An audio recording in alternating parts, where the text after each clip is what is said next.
तो आज हम भारत के इतिहास के एक बहुत ही दिलचस्प दौर की बात करने वाले हैं।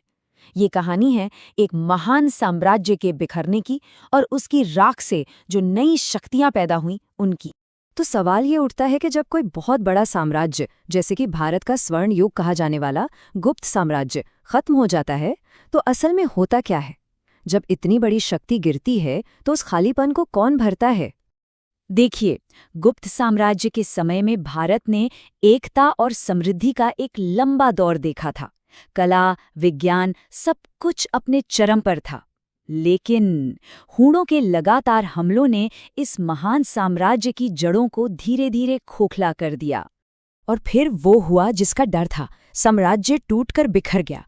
और इस बिखराव से पैदा हुआ एक पावर वैक्यूम, जिसे भरने के लिए कई नए खिलाड़ी मैदान में आ गए, जैसे पुष्यभूति, मौखरी, गौड़, चालुक्य और पल्लव। मतलब भारत का पूरा पॉलिटिकल मैप बदलने वाला था। इस पूरी उथल-पुथल के बीच से जो सबसे पहला बड़ा नाम सामने आया वो था हर्षवर्धन का। और इनकी कहानी ये किसी फिल्म से कम नहीं है। इसमें ट्रेजेडी भी है और एम्बिशन भी। तो हुआ ये कि हर्ष की बहन राज्यश्री के पति जो मौखरी राजा थे, उनकी हत्या गौड़ शासक शशांक ने कर दी।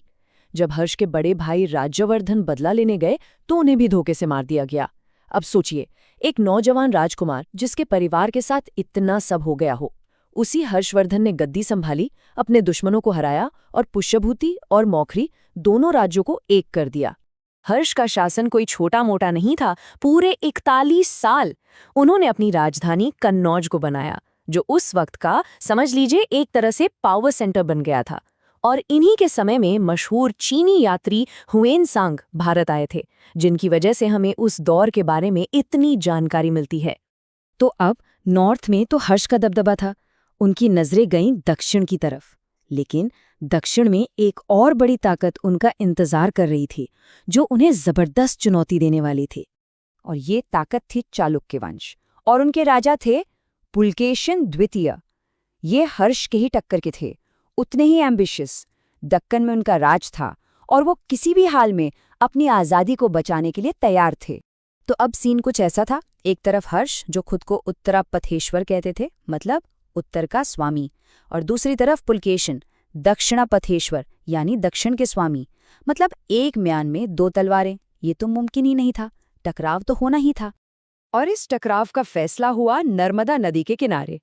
पुलकेशिन द्वितीय के दरबारी कवि रवि कीर्ति ने मशहूर ऐहोल शिलालेख में जो लिखा है वो सीधे सीधे हर्ष की हार की कहानी बताता है।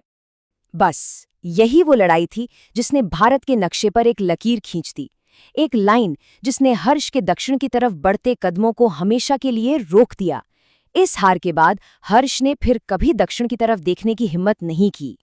तो अब जब उत्तर का खतरा टल गया तो दक्षिण में ही एक नई और शायद ज्यादा खतरनाक दुश्मनी शुरू हो गई। तो दक्षिण के मैदान में अब 3 बड़े खिलाड़ी थे। एक तो पुलकेशिन के चालुक्य, दूसरे कांचीपुरम के पल्लव और तीसरे जो बाद में आएंगे राष्ट्रकूट। और इन्हीं की लड़ाइयों ने अगले कई 100 सालों तक दक्कन की किस्मत लिखी। और ये दुश्मनी सिर्फ राज्यों की नहीं थी, ये पर्सनल हो गई थी, पीढ़ी दर पीढ़ी चलने वाली। पहले पुलकेशिन द्वितीय ने पल्लव राजा महेंद्र वर्मन को हराया, लेकिन फिर उनके बेटे नरसिंह वर्मन प्रथम बदला लेने आए। और उन्होंने सिर्फ बदला ही नहीं लिया, बल्कि चालुक्यों की राजधानी वातापी को ही जीत लिया। अपनी इस जबरदस्त जीत के बाद नरसिंह वर्मन प्रथम ने एक उपाधि ली, वातापी कोंडा। इसका मतलब है वातापी का विजेता। ये सिर्फ एक टाइटल नहीं था, ये एक ऐलान था कि बदला पूरा हुआ। लेकिन कमाल की बात यह है कि इस दौर में सिर्फ तलवारें ही नहीं चलीं, कला और आर्किटेक्चर को भी एक नया मुकाम मिला। चालुक्यों ने एक बिल्कुल नया स्टाइल बनाया, वेसर स्टाइल। इसमें नॉर्थ और साउथ इंडियन आर्किटेक्चर दोनों की खूबियों को मिला दिया गया था, एक खूबसूरत फ्यूजन। मतलब जीत का जश्न मनाने का तरीका देखिए। पत्तदलकल में विरूपाक्ष मंदिर एक रानी ने बनवाया, क्यों? अपने पति की पल्लवों पर जीत की याद में। ये आर्किटेक्चर के जरिए अपनी पावर दिखाने का एक तरीका था। तो जाहिर है पल्लव कैसे पीछे रहते। उन्होंने महाबलीपुरम में ऐसे शानदार मंदिर बनाए कि आज भी दुनिया देखती है। शोर मंदिर, 7 रथ, ये सब आज भी उनकी आर्टिस्टिक पावर की कहानी कहते हैं। तो ये एक तरह की होड़ थी, जंग के मैदान में भी और मंदिरों के निर्माण में भी। लेकिन देखिए, हर कहानी का एक अंत तो होता है, और ये जो दौर था लड़ाइयों का और शानदार निर्माण का, ये अब भारतीय इतिहास के एक नए चैप्टर की जमीन तैयार कर रहा था। कहते हैं ना, सत्ता का पहिया हमेशा घूमता रहता है। सदियों तक लड़ने की वजह से चालुक्य अब कमजोर पड़ चुके थे, और खतरा, जैसा कि अक्सर होता है, बाहर से नहीं अंदर से ही आया। कहानी में ट्विस्ट ये था कि दंतीदुर्ग नाम का एक शख्स, जो कभी चालुक्यों के लिए ही काम करता था, उनका एक सामंत था, उसी ने मौके पर चौका मारा।